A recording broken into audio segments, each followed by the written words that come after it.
Aturan penjara ini aneh. Napi dilarang bersepatu, tapi sipir memakai sepatu isolator. Uniknya, mereka tak bersenjata. Saat tahanan bingung, sipir menekan remote di pinggang. Seketika, lantai dialiri listrik kuat. Meski tak mematikan, ini sangat menyakitkan. Sehingga penjara 5.000 orang ini cukup dijaga 50 sipir. Ini baru tingkat keamanan terendah, sesuai instruksi kapten. Beberapa orang segera dipakaikan seragam tahanan. Tempat ini penjara yang sebenarnya pabrik raksasa. Banyak korban tuduhan palsu dipaksa bekerja kejam 10 jam sehari. Tiap bengkel diawasi satu supervisor. Kecuali ada tahanan baru, sipir jarang muncul karena tak takut ada yang kabur.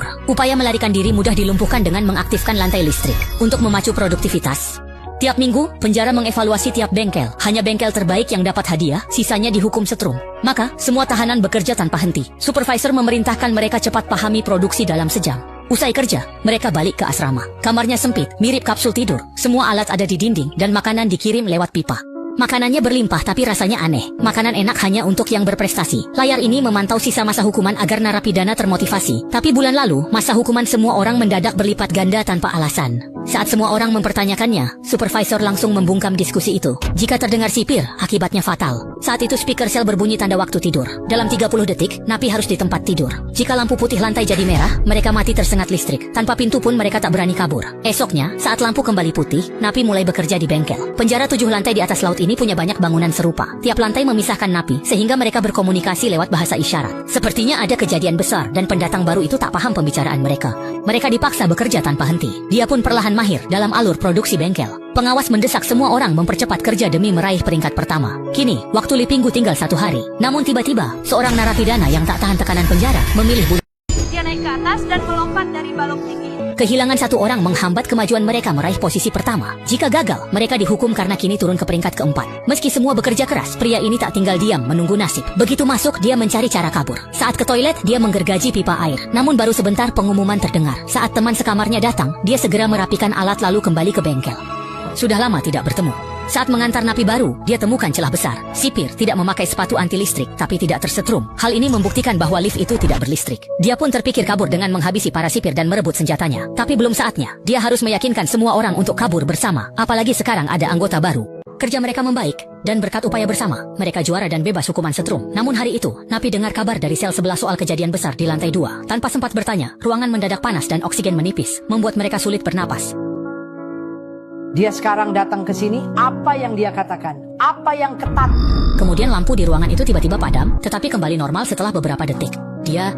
Benar, ada yang salah. Mereka membaca tanpa paham. Supervisor langsung menengahi diskusi mereka. Dia takut kena imbas jika sipir marah. Saat dipanggil kembali ke asrama, pria itu bertanya, apakah supervisor pernah terpikir kabur? Supervisor enggan menjawab karena sisa 217 hari lagi sebelum bebas dan tak mau ada masalah. Meski terus ditanya hingga ketakutan percakapannya terdengar sipir, supervisor yakin sipir tak peduli mendengarkan mereka. Bagi mereka, kita mustahil kabur. Karena diabaikan supervisor, pria itu kesal. Untuk kabur, dia harus membuatnya memihak. Pagi itu, kabar lantai 2 tersebar. 500 orang tewas tersetrum. Maka, sipir mematikan listrik penjara hingga padam beberapa detik. Saat tim turun katanya sebelum jembatan naik. Ini mengecewakan para pekerja penjara.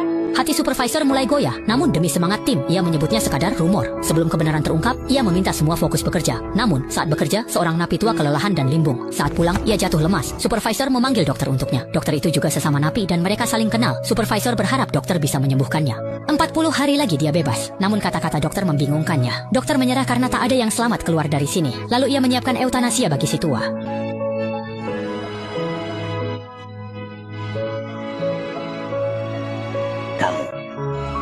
Pergi dengan tenang itu sudah lebih dari cukup.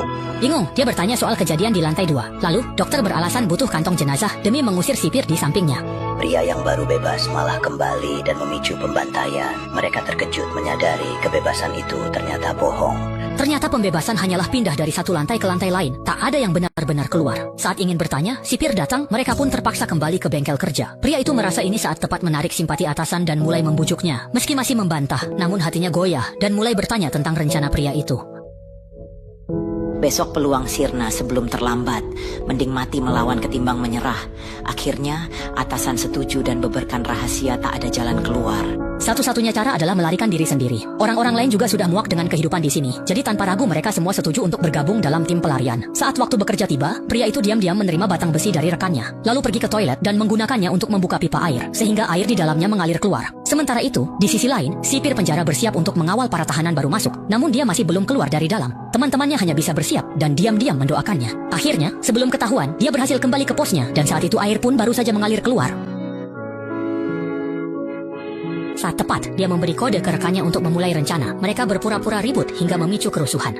Usai perhatian sipir teralihkan, Pria itu segera memanfaatkan kesempatan untuk menghentikan lift. Lalu semua orang mulai berlari naik untuk mencoba merebut senjata dari tangan lawan. Pendatang baru ini juga sangat cerdas. Langsung paham apa yang ingin mereka lakukan. Dan buru-buru mengambil tongkat listrik di lantai lalu menyetrum salah satu sipir penjara. Sayangnya, dia langsung ditembak mati oleh sipir yang berada di atas.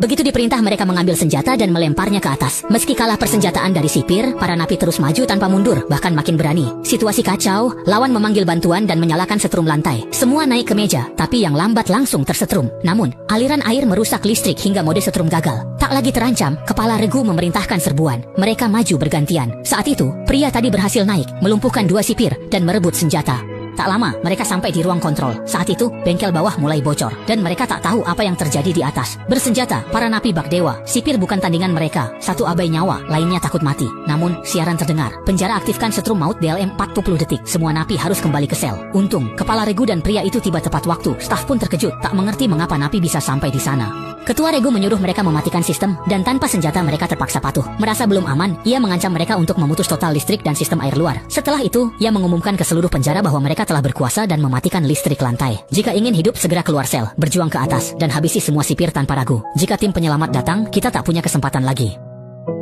kita merangkai kalimat kita sendiri seiring berjalannya waktu. Kita tahu bahwa tidak ada seorang pun di luar sini yang tahu apa yang sedang terjadi. Dan sekarang kita tahu bahwa ketika mereka bilang kita akan dibebaskan, sebenarnya kita hanya dipindahkan ke penjara lain untuk mati di sana. Dan itu berakhir hari ini.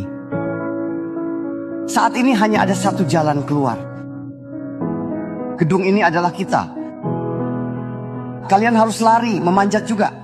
Kalian harus saling membantu di bawah semangat yang ia kobarkan. Semua orang keluar sel menuju kebebasan. Para sipir bersembunyi ketakutan. Jelas, 50 penjaga tak mampu menahan 5.000 orang. Tak lama, narapidana sampai di luar penjara. Meski di bawah ada lautan luas, mereka tanpa ragu melompat dan berenang ke daratan demi mengakhiri perbudakan. Namun, kepala penjara yang tak bisa berenang tertinggal selamanya.